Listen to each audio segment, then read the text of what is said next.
Broncos lose to the Bengals 30-24, and it makes Week 18 a must-win game, in my opinion. We'll run through all the playoff combinations in just a moment, but my instant reaction to this game is 99% of the time when your team loses, your instant reaction is to find someone on your team to blame, right? In this case, I think you look at this as an all-time game that Denver just came up a little bit shorted.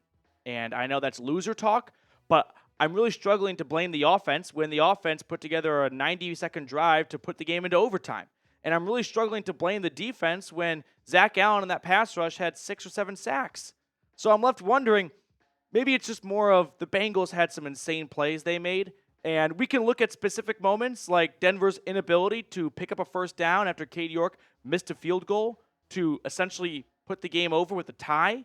I mean, that's a fair thing to look at. We could talk about Riley Moss having probably the worst game of his NFL career at a bad time, but he played Tee Higgins, and what was the alternative? Put Pat Surtain on Higgins so that Riley Moss would be on Jamar Chase? I know everyone is rushing to point the finger and is mad, and I get that. I'm with you. I really am. I look at this as this was an all-time game, and Denver just came up a little bit short. So let's talk about the playoff picture now. Here's where things stand. Denver, win, and you're in against the Chiefs in Week 18. The good news is Kansas City has nothing to play for. They've clinched the 1 seed, so they are simply going to rest their starters in my eyes and go with Carson Wentz and company.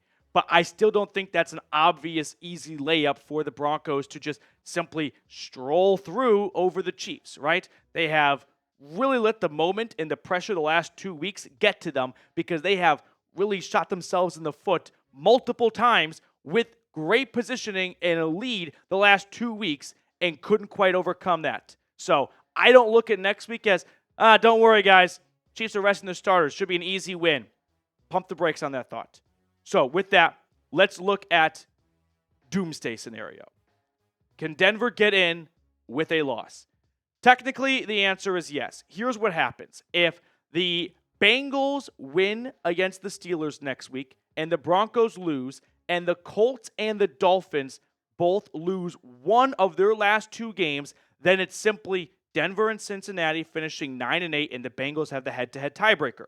If the Broncos and Colts are the only 2 teams finished with a 9-8 record, then it's Denver over Indianapolis because they have the head-to-head tiebreaker. Where it gets complicated is if the Broncos and 2 other teams finish 9-8, then head-to-head tiebreaker goes out the window. So if it's Denver, Cincinnati, and Indianapolis all 9-8, it's the Colts that get in. If it's Denver and Miami 9-8, well, then Miami gets in because of a better AFC record or something like that. So don't try and play this, what if the Broncos don't beat the Chiefs? Can they still get in? They will need a lot of help that I simply don't see coming because the Colts are going to play 2 bad teams to close the year, and the Bengals are hot right now. So let's not even think about that. Focus on Kansas City, win that game, and you are in, and you are playing most likely the Buffalo Bills. Obviously, you robbed yourself an opportunity to clinch a playoff spot today, but furthermore, you absolutely robbed yourself a chance of moving up in the seeding. You are stuck at 7, even if you win and other teams lose in Week 18. So that's the playoff picture after that loss. Let's talk about the game as a whole right now. Bo Nix. What's going on at the play calling with Nix? There's nothing vertical, except when they do go vertical, it's kind of there. Marvin Mims, the first touchdown in the 4th quarter for himself on 4th and 1. All of a sudden, it feels like a lack of trust has been put in place between Payton and Nix, and everything is what we saw at Oregon, like dink and dunk, and that was the biggest knock against him. And then that knock, that stereotype got shaken off from that weeks 3 to 10 stretch, right, where he was looking like the NFL Rookie of the Year.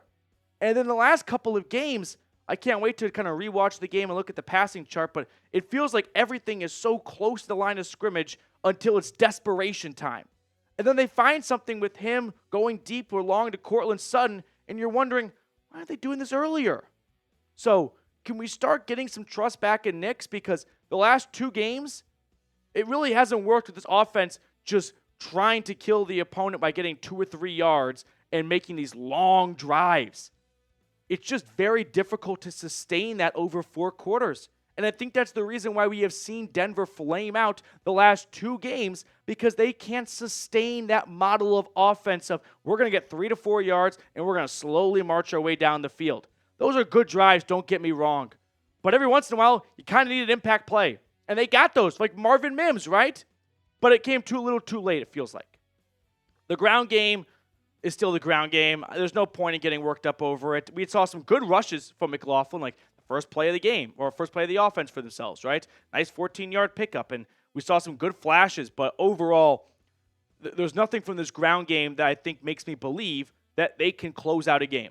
And if you're a longtime viewer of the channel, you might remember my biggest fear about a month ago was if Denver finds himself in a situation where they have to run the football to close out the game and they can't, and they punt it to the other team and they win the game, that was going to keep me. That is what's going to keep me up at night. Exactly what we just saw. It was more or less a playoff game for the Bengals, which made it a playoff game for the Broncos. And they had the opportunity to just pick up 10 yards on the ground, put it away, tie, and you kind of win because you secure a playoff spot. And they have no ground game that a defense respects to pick up 10 yards on 3 straight runs. So they're left to pass. And on passes, bad things can happen. Incomplete, interceptions. And that's what happened. Sutton had a strong game after a quiet start, just not getting any targets really for the most part, but 5 grabs, 55 yards, he had an awesome touchdown as well. Marvin Mims, player of the game for Denver without a doubt. And if there is a silver lining, it's, hey, I think Marvin Mims might be a guy. Like, I don't think he's just a guy. I think he might be a real part of this offense after kind of just getting lost in the mix for the first half of the season. He was getting out-snapped by Troy Franklin and Devon Vele, and now he looks like this team's number 2 wide receiver. 8 grabs, 103 yards, and 2 big touchdowns, including the last one, to put it in overtime. And I want to talk about overtime next and this defense and the decision not to go for 2 at the end of the game. But first, I do want to give a quick shout out to our friends over at Prize Picks. Prize Picks is the best place to get real money sports action. With over 10 million members and billions of dollars in awarded winnings, Prize Picks has made daily fantasy sports accessible to all. You just pick more or less on at least 2 players for a shot to win up to 1,000 times your cash during Pickmas. Prize Picks puts their members first, so all withdrawals are fast, safe, and secure. When my picks hit, I can get my money in as quick as 15 minutes. Download the app today and use code CLNS to get $50 instantly after you play your first $5 lineup. All of that information is in the comments and description of today's video. So if you want to have some extra interest while watching the games tomorrow, download the Prize Picks app today and use that code CLNS to get $50 instantly after you play your first $5 lineup. Prize Picks. Run your game. Let's talk about Denver's defense now. In my eyes, they gave up 24 points. Right? They played 4 quarters, they gave up 24 points. All things considered, if I told you before the game that Joe Burrow, Chase and Tee Higgins, and Chase Brown score, and by the way, when did Mike Gesicki turn into like a morph of Travis Kelce and Gronkowski? Like, all things considered, 24 points, I'll take it. Sure, the defense was a bend don't break. They gave up a ton of yards. The Bengals were just marching down the field, and if they converted on a couple of fourth quarter attempts early in the game, the score could have been a much bigger blowout for the Bengals. But they didn't convert because Denver's defense made the plays they had to make. Zach Allen was phenomenal. I mean, I was listening to John Gruden a few days ago, and he talked about Denver's defense being the anonymous crush. And I love that nickname because you and I know Zach Allen's been great. Nick Bonito and Jonathan Cooper have been fantastic, and they're the reason why this team leads the NFL in sacks. But in front of the whole country in a standalone game on NFL Network, everyone learned, like, who's the white guy, 99? Is that like another Watt brother? Nope. It's Zach Allen. He's been doing it all year long, and he's been fan-freaking-tastic. Ultimately, the rubber met the road here when the Bengals just overpowered them. Jamar Chase, we can look at his numbers, and Tee Higgins, like 9 grabs, 102 yards. Tee Higgins, 10 grabs, 128 yards.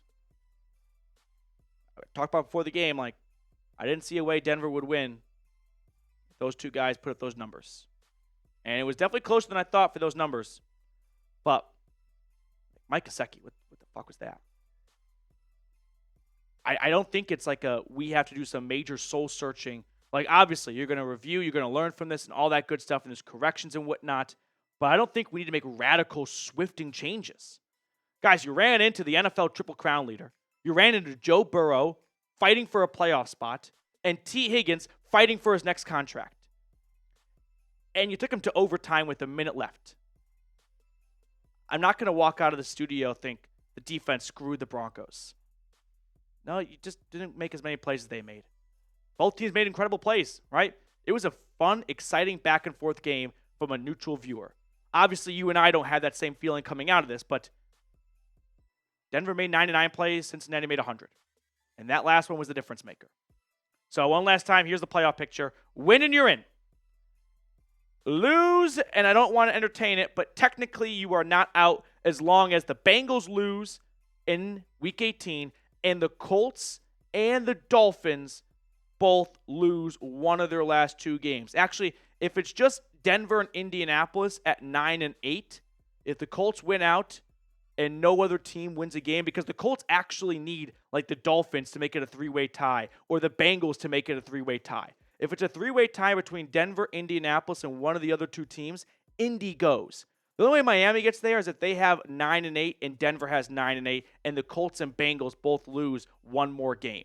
Then it's Miami superseding Denver 9-8. And the only way the Bengals go is if it's 9-8 and the Broncos are 9-8 and the Colts and Dolphins, both lose at least one of their last two games.